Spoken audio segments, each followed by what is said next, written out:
Welcome to Simply Enough. This is Zachary and Elizabeth, and thanks for tuning in. If you're liking our podcast, we'd love it if you'd share with your friends and family. And then rate and review to raise our visibility and spread the message of enoughness. We love you, and remember, you are simply enough. Just as you are. Period. I was thinking about the ways in which the power of our words on ourselves can help us either see ourselves as enough or possibly invite in shame or guilt.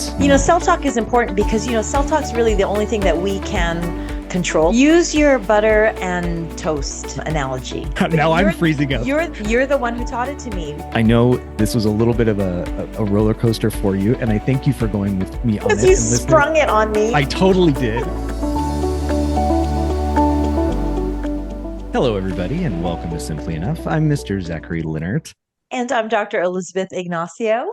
And I'm kicking us off today. Listeners, you know that for those of you that have been with us on this journey, know that there have been a couple episodes where we have jumped into it. Elizabeth has kicked us off, and I wasn't totally aware of where we were going to go with an episode. And we're flipping the script a little bit today, and I am doing that to our Dr. Elizabeth Ignacio because I'm excited to see where you come into this, Elizabeth, with just like initial reactions, because as I have thought, my initial reaction is fear.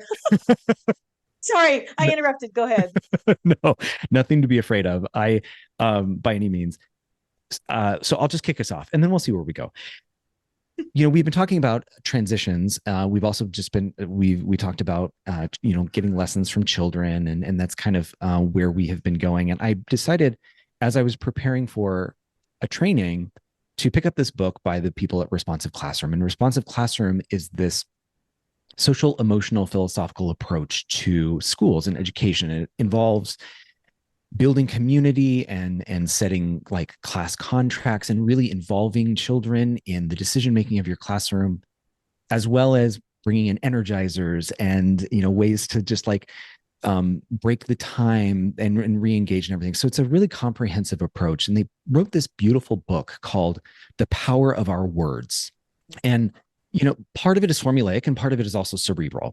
And so I think if educators read that with an open mindset, they can become highly reflective of the ways in which they send messages to their children based on what they say or do. Okay. And an example that they give in the book, in classic, is if a child goes up to, a teacher with their artwork, let's say, and says, "Do you like it?" The child is asking in many ways for validation from the teacher. And going into the power of our words, there's so many opportunities for the teachers to actually give that back to children and say, well, what do you think?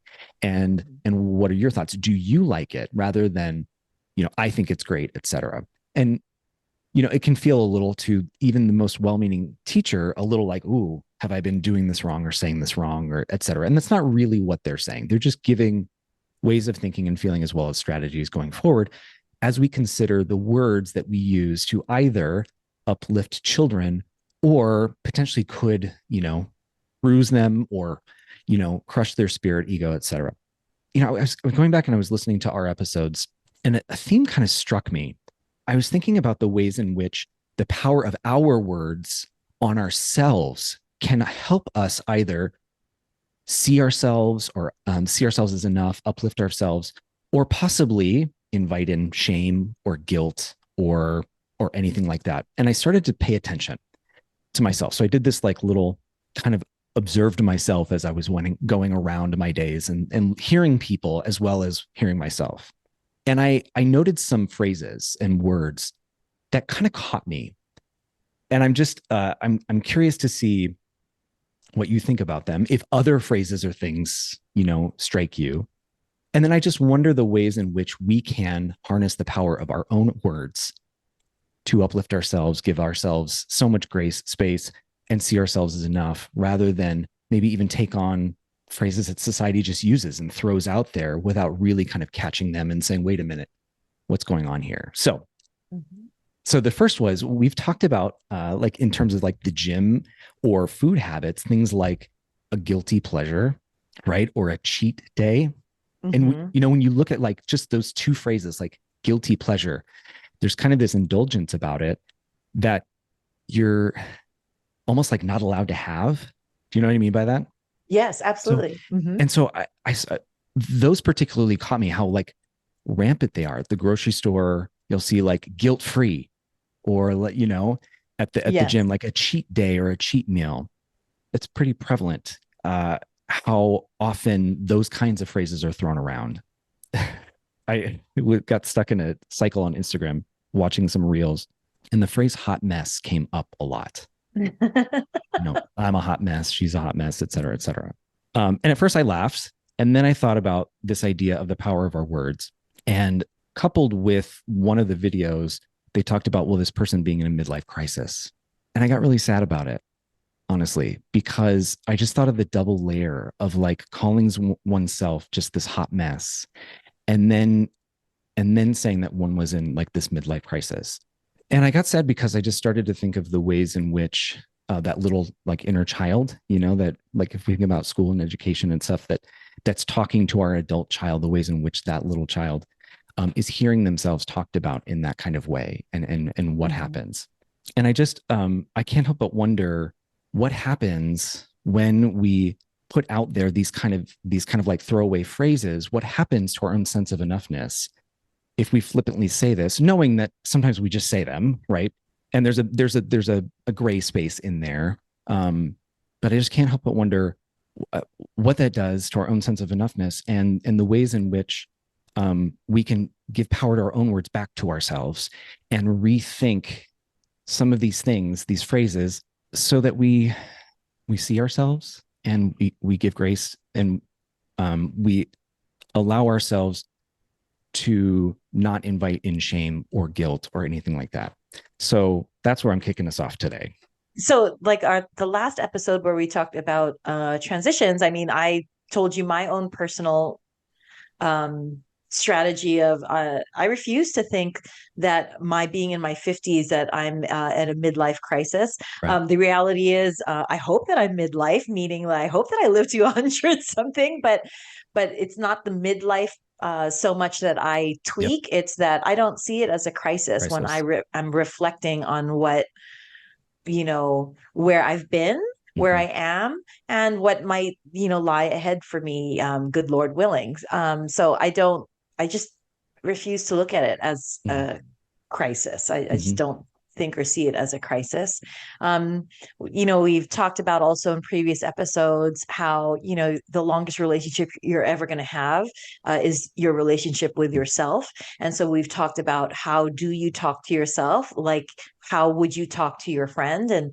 And so to say something like this isn't really quite what you mean when you were talking about like what are some catchphrases in common colloquial conversation, but just little things like I'm a failure, I'm an idiot, or you know if if you were to ever say that about yourself, Mm-hmm. Zachary, like, I'm such an idiot, what I would say is if me as your friend, if I ever heard anybody saying that to you, like you're such an idiot, Zachary, I would punch the guy. You know what I mean? I do, and I'm smiling because there was a conversation that we had a long time ago, probably about a year or so ago, and ultimately, I think where I was curious to see where this conversation would go, and it went right in this direction because it involved you. So we were talking about something, and you were being lovely and showing up for me as my friend, and I said, I just wish I could snap out of it, and you caught me, and you said, why? Right, and even just that phrase of snap out of it was kind of this like internalized belief that I could just get over something, and that also, sitting in an emotional place didn't have its own merit, right? That time in and of itself didn't serve a purpose, and I was trying to push myself through that, and also just believe that I could just will myself out of it. So that phrase came up also in this week, where I heard a friend say to another friend, just snap out of it, and I was Mm. taken back to you, and I was taken back to a moment with you where I said that to myself. You stopped that self talk, right? And how, in some ways, we can see it when it happens to others, but what happens if we internalize it ourselves and we're saying it to ourselves, and perpetuating whatever idea is inherent in the message that actually does a disservice to us. So, yes, it makes total sense. I mean, words matter, right? And if we're going to be careful how we talk to other people, then of course we're going to have to be careful of how we talk, to ourselves. And we said in previous episodes how, for example, with my patient, it's not, you are your injury, Mm-hmm. you have an injury, or, you are not a failure, that attempt failed. So little things like that, being cognizant of the verbiage that Mm-hmm. is chosen, really does make a difference. Whether um, are you really uh, nervous and scared, or are you excited? Little Mm-hmm. tweaks like that can really make a difference, even neurophysiologically, in how one responds, and then takes action from that Mm-hmm. feeling that's engendered. There's a psychologist that I follow. Her name is Susan David, and I caught a little bit of a video that she had put out. And at the end of the video, and she was talking about thoughts and feelings, and encouraging people to not define themselves by their feelings. Right? Say like, I am busy or I am lazy or something like that, as if then that becomes a label that you place on yourself that is also a label that you go into every situation with, meaning that when you interact with your children, you are stressed. When you interact with your boss, you are stressed. Like, and the video was really kind of a push away from that kind of language, self-talk, right? And then at the end, there was just this page, and it had the sentence, I am stressed, with the line crossed out. And then underneath it said, I am noticing that I am feeling stressed, period, as a way to just put a little carrot in there to separate somebody's identity from whatever this is. And certainly connects with what you're saying right now. I mean, that was our episode a while ago in Yeah. terms of we are not Yep. we are not our emotions. Mm-hmm. We're not even our thoughts, right? We can think about our thoughts. Mm-hmm. So clearly, therefore, there's something beyond just our thoughts. There's something about us, whether it's spirit, soul, conscience, super conscience, that can have control over one's thoughts. And what's self talk other than our thoughts, our conversation with ourselves. Mm-hmm. Debate yourself. If feel free to debate yourself if you are having negative self-talk. I love that. And it's okay. So some of the phrases that I had put down, just to give you a sense of what I came in having already thought about, but particularly because of what you're saying, is the idea of guilty pleasure or cheat day, snap out of it, hot mess, I'm being good. I'll just order a salad because I'm being good, something like that. This idea of backsliding, which is uh, was usually associated more with a religious connotation to um, indicate somebody who has stepped away from their faith. They have backslid, right? But now has become more of a general term for anybody who is not themselves, so to speak. And so you could say they've backslid, and then just like the connotation of they've moved away from their own morals or their own sense of self. And then Susan David with the I am stressed, busy, lazy, whatever, negative term there is. And why I'm kind of giggling a little bit with what you just said is because after each time that phrase came up, you and this podcast came in was like, is it though? Is it really a guilty pleasure? Like, is it a cheat day, so to speak? You know what I mean? And so Mm-hmm. I found myself having that debate with Mm-hmm. myself. And so that's incredibly spot on. And I think an important thing for us to bring out, because we do talk about our thoughts, our feelings, the things that we say when we're going through a transition. Yes. And when we have complex feelings, and I just wanted to bring light to the power of our own words, and also put a little pause in our tendency to inherit socially used terms or phrases as if they themselves don't also have power and can kind of blow us up a little bit. Yeah. Well, it's kind of like, as they say, the double entendre, right? Where Mm-hmm. one word can actually have multiple meanings. Similarly, or maybe not similarly, but it makes me think of a foundational belief that I have, which is it is wonderful to be blessed. It's wonderful to have blessings, but the awareness of Mm-hmm. blessings is a double blessing. Mm-hmm. So not only is it good wonderful to be blessed, but to be aware, and in being aware one can have gratitude of it. It like doubles the worth of it, doubles the meaning. Well, there are certain words or catchphrases that, because there's an element of shame to it, then that's almost even a Mm-hmm. double negative or a hyper negative. Mm-hmm. Where it to add shame to anything doesn't really help. It's not about denying the problem or denying that, oh yeah, I did have a piece of chocolate cake and I really didn't want to have a piece of chocolate Mm-hmm. cake because I really wanted to stick to my diet. Okay, that's a data point. That's a fact. What your feelings are about it, how you come to that situation and observe, like, oh, wish I didn't do that, so okay, I'm not going to do that, Mm-hmm. tomorrow. Then that's becomes a lesson learned without the shame. But if instead it's, I don't have the self discipline and I suck at Mm-hmm. self discipline, and see, here I go again. I failed at my diet. I'm such a failure, all that kind of stuff. That added shame isn't helpful, and it's a double negative. Mm-hmm. Mm-hmm. Is that a weird Shame. way to think about it? No, it isn't. Shame really permeates a lot of what I had written down, and the compounding of shame is, speaking out loud, it happens to myself so easily. I inflict that crime on myself so easily, and so almost like without even thinking about it. I mean, the ways in which I will say, like, oh, today's a cheat day, and kind of just gloss it over, but then recognize now in this conversation, like you're absolutely right. It's a layer upon a layer upon a layer of shame. And each one of these phrases that, words that I wrote down, all have shame kind of embedded in them. And then the act of saying them brings in that double layer. Right. I mean, that's why I don't like the word should, because Yeah. should already highlights as if I have fallen short. Mm-hmm. And then not only have I fallen short, and maybe perhaps I have fallen short, shucks, and let me learn from that lesson then and not fall short again.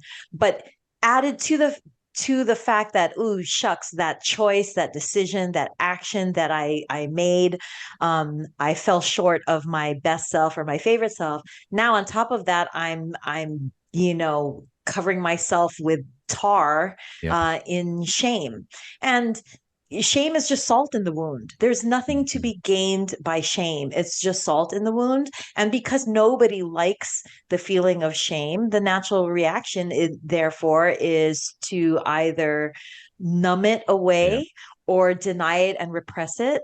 And then it's stuck in the body as, honestly, something that's going to surface later as some sort of wound or injury or Mm-hmm. pain.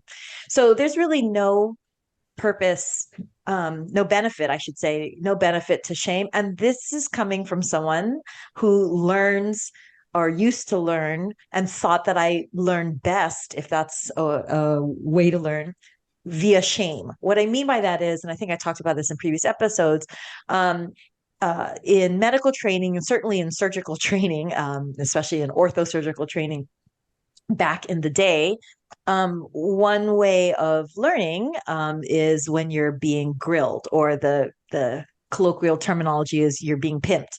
And that's nothing sexual, everybody, but that was just the terminology. And what it was is, you're gathered with the med students, the residents, and the attendings, and questions are being fired at you, Mm-hmm. and you have to just keep coming up with the answer until you get an answer wrong. It sounds like a fun quiz show. It wasn't at the time, everybody, Mm-hmm. but I used to say and believe, um and it was true, well, because I hate the feeling of shame, i'm I'm never going to make that mistake again, so I'm going to learn it. Or I'm so afraid of being shamed that I don't know the answer that I'm going to learn it.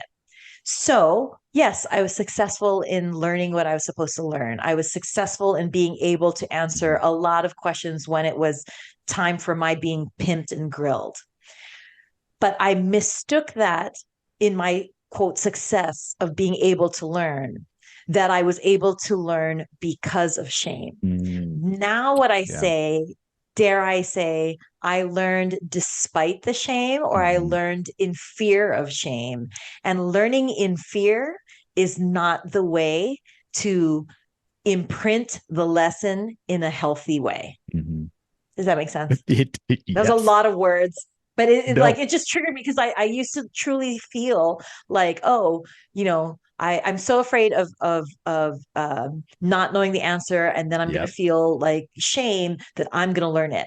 Yes, I did learn it, but was that the healthy way? Did I perhaps not pay for it later in terms of stress, anxiety, imposter syndrome, not enoughness? Could I possibly have learned just as well and not have self inflicted wounds or the fear of self inflicted wounds or the fear of shame from others? Mm-hmm. Shame did not serve the purpose like I thought it might have served the Mm-hmm. purpose. And it's very dangerous. Shame is very, so perhaps with my, um, grit and resilience, which there are positive aspects to Mm-hmm. grit and resilience. And with all due respect to Dr. Angela Duckworth at Penn, who is like the mother of grit, um, there's also something to be said, though, that it's not just grit and Right. resilience, meaning, hunker down, bite the silver bullet. Um, there are those, perhaps like me, that yes, I have enough reservoir of grit and Mm-hmm. resilience where I can overcome shame or even learn because of the fear of shame or despite shame. But there are those who, and this is not better, worse, stronger, Mm-hmm. weaker. It is just what it is. If a person hasn't yet built the resources of grit and resilience, and they are taught in an environment of shame, there is a danger that that person believes and internalizes Mm-hmm. that shame. And let me tell you that negative downward spiral is an obstacle to learning and is certainly an obstacle to feeling enoughness. And that it was one of the critical themes out of this book, The Power of Our Words, was exactly that, which is how do educators uh, not only teach but also like push a message of shame, or validation is dependent upon somebody else, and if you don't get that, what does that feel like? Kind of all of that. That's exactly what you're talking about.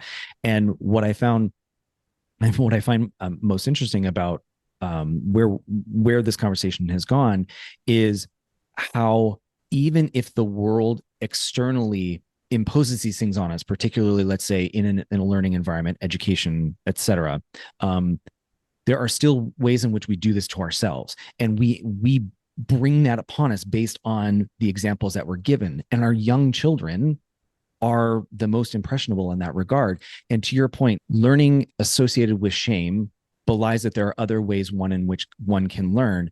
And when I think about all the things that are on this list, if we substitute learning with just growing or being oneself, shame is intricately tied to that as well. And that you can't really be your authentic self if shame is such a part of it and you continue to perpetuate or compound it by using these phrases at yourself. Did any of that make sense? Use your butter and toast analogy My butter and for toast. our reader and listener. Oh, you're the one who taught it to me. So, okay, I'll do it, but I'm Yeah. going to give credit to Zachary because Zachary taught it to me, and it left such an impression that I remember it, and Zachary doesn't even remember. No, I'm But now I'm freezing up. you're the one who taught it to me, which is when we're talking about um, the way that I believed about my own capacity and capability of learning, which is because I'm so afraid of shame, I learn best in the fear of Mm-hmm. shame. That doesn't have to be the way to learn. And what you taught me was it's like when you have a piece of Oh, toast and you have room temperature butter on the counter and you yes. have refrigerated butter that just comes out of the refrigerator. Can you butter the toast with either of the butters? And the answer is yes, you can. You can butter a piece of toast straight out of the refrigerator, and you can obviously it's obvious that you can butter a toast with room temperature butter. So you can get the job done, Mm-hmm. but the refrigerated butter, as you're buttering the toast, you are tearing it apart. Yeah. It gets the job done, but what damage is being done Mm-hmm. while getting the job done? And Is it absolutely necessary to do it that way? No, because there's a room temperature butter right over there, and it's Mhm. going to get the job done, and it's not going to be leaving behind devastation and damage. You're right. Yes, absolutely. And The refrigerated butter in this scenario is shame. shame. Yeah, I can avoid feeling shame when I was pimped Hmm. by learning. But also, if I could give myself space and grace, hunker down and focus, Yep. but not with the added salt in the wound of shame or fear of shame, I still could have learned in a far healthier way. Hmm. You know, Well, self-talk is important because self-talk is really the only thing that we can control. Like we said earlier in this episode, the longest relationship you have is the relationship you have with yourself. Well, the same thing too is that you bring yourself to a situation, and we cannot control the situation or circumstance. And especially when we're not the ones in authority, what can we do, right? Like, situations, environments might be how they might be, but how we react and how we talk to ourselves or fortify ourselves or shame ourselves in that situation can really make a difference in how we walk away or walk out of that situation. I can't help but think of a young child um, who was a like kindergartner or first grader and was in an art class. And in this art class, what I heard from the mom was that he wasn't doing the artwork quote properly, and I mhm. didn't even understand what that means. What is proper art, especially at the age of Right. kindergarten and first grade? That's like 5 or 6 years old. And the mother was so both distraught and hurt for her child, but then also because the mother has been so kind of ingrained and groomed to believe like, well, school is school and authority is authority. And so, the teacher must be right. Right. The mother was really conflicted of who was right and who was wrong in the situation at the time. But then on top of that, the mother came to find out that the child, in not doing the art correctly, was then placed in the center of the room, Wow. and the other students sat in a circle, and that child sat in the center of the room, kind of as like, I don't know what, an example Hmm. or something. Um, in this art class, you know, when I heard this, a mother, as a clinician, Hmm. as somebody who believes in the autonomy and divine power of children, I just couldn't believe it because, again, this is an art class, first of all, where I just, my mind was blown that there is any possible thing called correct art.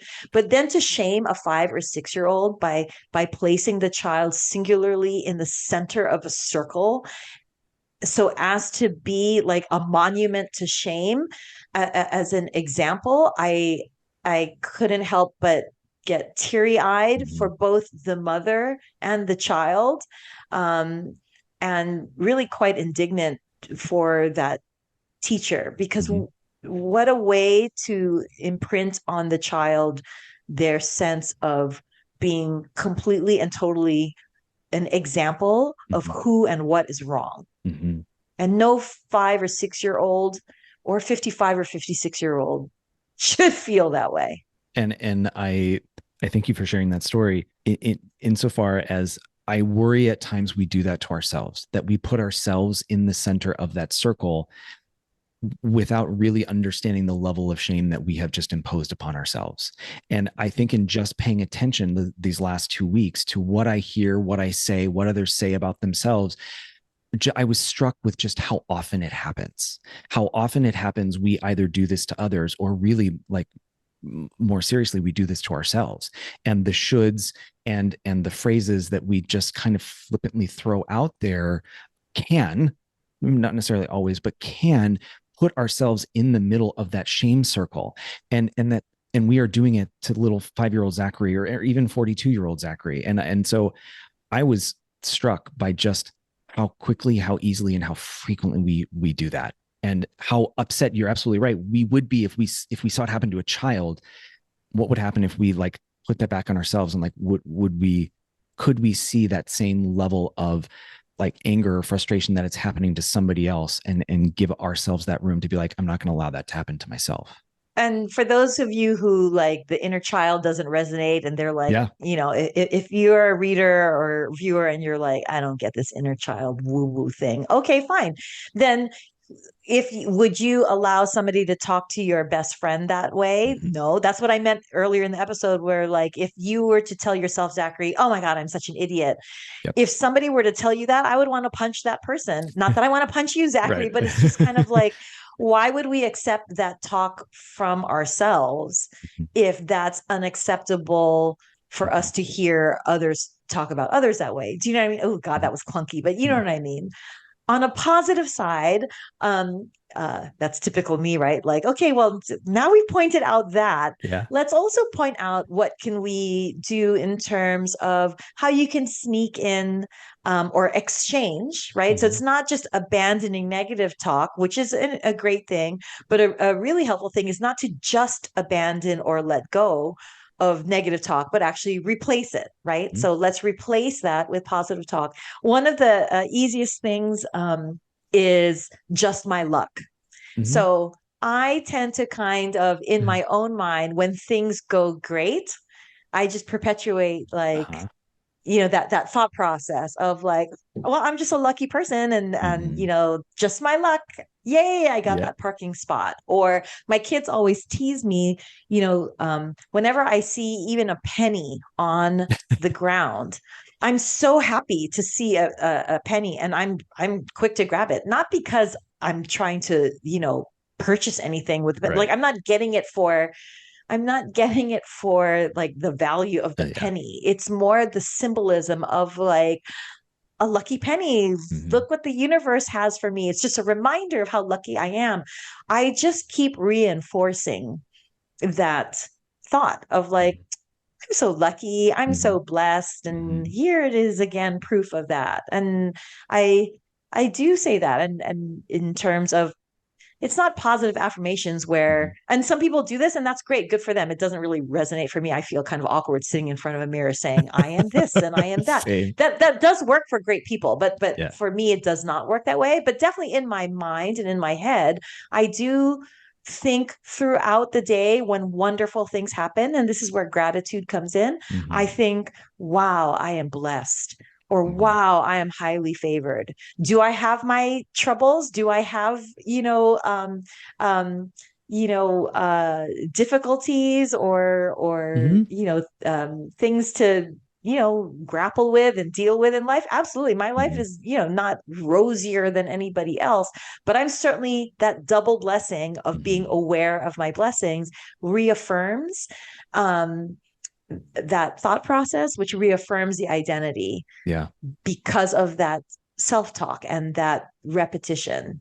It's a good balance to throw out there, because as I was looking at the phrases that I had come into it, a lot of them were more negative, right? And the opportunities to actually replace, as you said, so that we're not getting caught up in these kind of shame in a wolf's clothing kind of thing, but like, just also see the other ways in which you can balance it out. I think it's a spot on point, and one that I hadn't considered.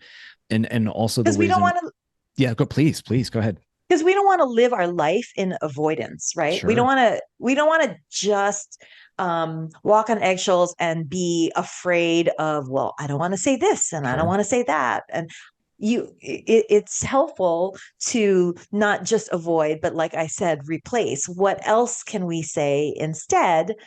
Not denying hardships, not denying mistakes or falling short of the mark, but just replacing um, the recognition of the mistake or the recognition of falling short or the recognition of a better choice, and then corroborating that with acknowledgement of what is good or Mhm. acknowledgement of what is possible, and reaffirming positive self-talk. Mhm. Where you have taken this was part of what I suspected would happen, and that which is a like two steps further, right? This is really what you do quite beautifully is you take something and then you build upon it. I had come into this completely shocked and then kind of stopped in my like awareness of like how rampant this kind of language actually is and how long that list could have been. And what you did is you took like yes and okay, yes and it's part of life. And every time you say cheat day or guilty pleasure, it doesn't mean that you are like this awful person and then now shame and shame and shame. That's not it at all. Like we are, we're not saying don't use these phrases, but you take it and then you say, okay, yes, that exists. What are you going to do with it? And I know this was a little bit of a roller coaster for you, and I thank you for going with me on Because it. you And listeners, sprung it on me. I totally I had did. no idea what you're going to say. I have no idea what this episode was going to be about. In springing it on you, my hope was to get away from the lists and more about what to do when these seemingly inconsequential phrases or things that we say actually could pack a little bit more of a shame punch that we're not aware of. So you put that out there. Okay, great. Yes. Now you're aware. What do you do with it? And you took us to that place, right? You took us to the place, one, to actually identify that many of times this is related to shame. Two, the fact that you throw it out there is a double dipping of shame. And what happens then? Three, what would happen if you saw that happen to somebody else? Would you stand for it? So why do you or don't you stand for it for yourself? Right. And then four, okay, it exists. What can we do instead? We can replace, or we can acknowledge and then change our focus, see our blessings, and then we see our blessings with a double blessing. So it's not a either or, it's a yes and it's a spot in the middle. I Whether or not this is true or not, it is the episode. I think that came out authentically in the way that I had hoped, given this kind of topic. So it wasn't really a laundry list of things that we say or do. It was more of a, okay, yes, this exists. What happens then? And you gave that to us. So yay. Well, you gave us quite the summary and the synopsis. I'm like, oh, a lot of that stuff, is helpful. So thank you for your mastery. That No. is the educator in you, love. Like, thank you so much for kind of, making such a brilliant synopsis for takeaways. Yeah. So thank you. Yeah. I just, bringing back to wrapping this up, I just, as I started to become more aware, really realized that at the end of the day, to your very astute point, self-talk is one of the only things we really can control and bring into a situation. And the more we are aware, the more we harness that, the more we see that as a tremendous strength that we have, the more in whatever situation we have, we can protect our own enoughness. And we can let go some of these phrases if like, no, it doesn't really bother me. I'm saying it, but it doesn't really bother me. Or we can replace to your point. But at the end of the day, our self-talk helps us preserve our simply enoughness because we are not just simply enough. We are more than enough. Just as we are. Period. Period. Mwah.